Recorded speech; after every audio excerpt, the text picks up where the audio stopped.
Hello friends, welcome to our Real Reddit Stories channel.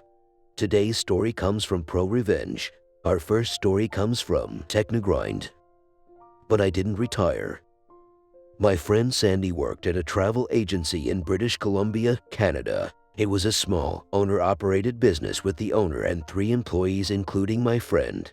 Everyone worked Monday to Friday from 9 a.m. to 5 p.m. One of my friend's co-workers, Jane, an older woman in her early to mid-60s, was a long-time nuisance employee. Among other sketchy behavior, Jane was always scamming ways to take time off over and above her official paid vacation time. In order to make up for the lost hours, she would claim overtime hours, pay by supposedly going into the office in her off hours to finish up work without being requested by the owner to do so. Despite being caught in her own lies on a number of occasions and being warned about trying to claim for unsanctioned overtime, the owner of the travel agency was reluctant to officially reprimand Jane or get rid of her. The reason being is the owner discovered after she had hired Jane that Jane had actually been fired from her previous job at another local travel agency for pulling the same stunts. However, Jane had sued her former employer for unfair dismissal and had won a settlement. After a few years of my friend Sandy working at the travel agency, the owner was ready to retire and offered to sell the business to my friend. Sandy took her up on the deal and took over the business while keeping on Jane and the other employee. Once again, just as the previous owner was afraid to get rid of Jane, so was Sandy for fear of being sued. When Sandy took over the business, she instituted guidelines regarding taking time off, and she established an official no overtime policy. Jane would still try with her shenanigans but was far less successful in getting what she wanted with my friend in charge. However, Jane still had one trick up her sleeve when she wanted to take time off on a whim. Sandy was a divorced single mom of 2 boys who were heavily involved in youth hockey. She would sometimes leave the office an hour or 2 before closing to get her boys to hockey practice or a game. In order to avoid requesting in person and potentially being denied, Jane would wait for Sandy to be out of the office to book a day off if she didn't feel like coming into work or had made plans. Sandy would then arrive at work the next morning only to discover that Jane wasn't coming in. Despite this happening a number of times, Sandy would usually let it slide since there was now a definite no overtime policy. Therefore, Jane could no longer claim to come into work on the weekend or after hours in order to try and make up for the day off. She would either miss out on a day's pay, in turn saving Sandy money as the owner, or it would come out of her remaining paid vacation days.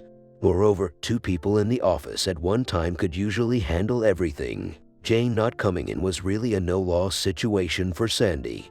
There was one time, however, when Sandy was going to be away for 1 or 2 work days just before the weekend to take her boys to a hockey tournament. She told both Jane and the other employee both verbally and in writing that they could not book time off for the dates in question since she would be away and needed both of them in the office. Within a few days of giving this notice, Sandy went into the office on a Saturday to do some paperwork and go through the sales for the week. This is when she discovered that, only the day before, Jane had booked a trip for her daughter and son-in-law to Las Vegas as well as a plane ticket in her name to Calgary where her daughter lived. Both the trip to Vegas and the ticket to Calgary coincided with the date Sandy would be out of the office. Sandy then checked the vacation booking schedule to further discover that Jane had indeed booked the days off that she had expressly been told she couldn't have.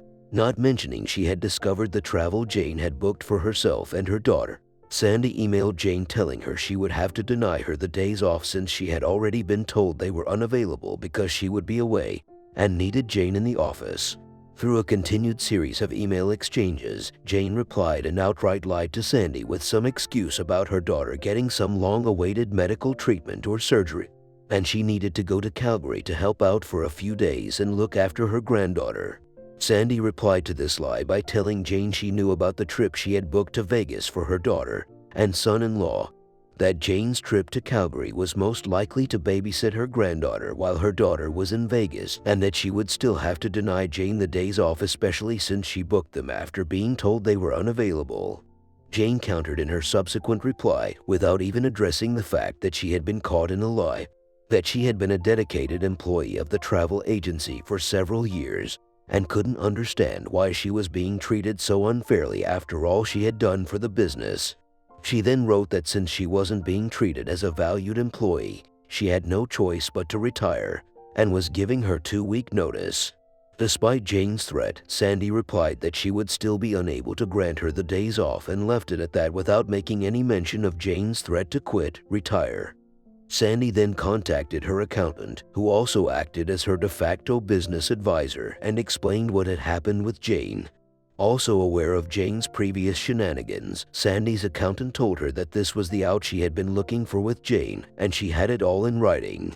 He told her that Jane had essentially resigned, retired, and all Sandy needed to do was honor Jane's desire to do so.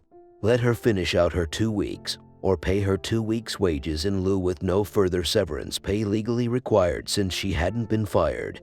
The following Monday, Sandy went into the office early accompanied by her long-term boyfriend to act as a witness. She put Jane's belongings from her desk into a box and took the things that were property of the business. Since Jane was old school and had resisted inputting client information in the computer database, this also included a small box filled with index cards which had client phone numbers, addresses, credit card information, and other personal information noted on them. In the meantime, the other employee had arrived for work, and they all waited for Jane to show up. Jane arrived just before 9, acting as though nothing had happened, and greeted everyone with a good morning as she walked through the door. However, she was apparently taken slightly aback when she noticed Sandy's boyfriend seated in the far corner of the office. At this point, Jane was midway to her desk when Sandy informed her that there was no need to go any further, and that she had accepted Jane's notification of retirement.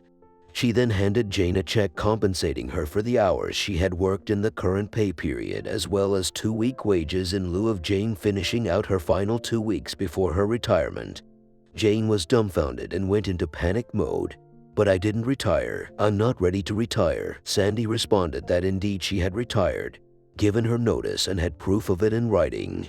All Jane could do was continue repeating, "But I didn't retire. I'm not ready to retire," while unsuccessfully attempting to get the support of the other employee who refused to come to her defense. Sandy then pointed to the box containing Jane's belongings, wished her a happy retirement, and told her to leave the office. Jane quickly rifled through the box and noticed that the small box containing the index cards with client information was not there.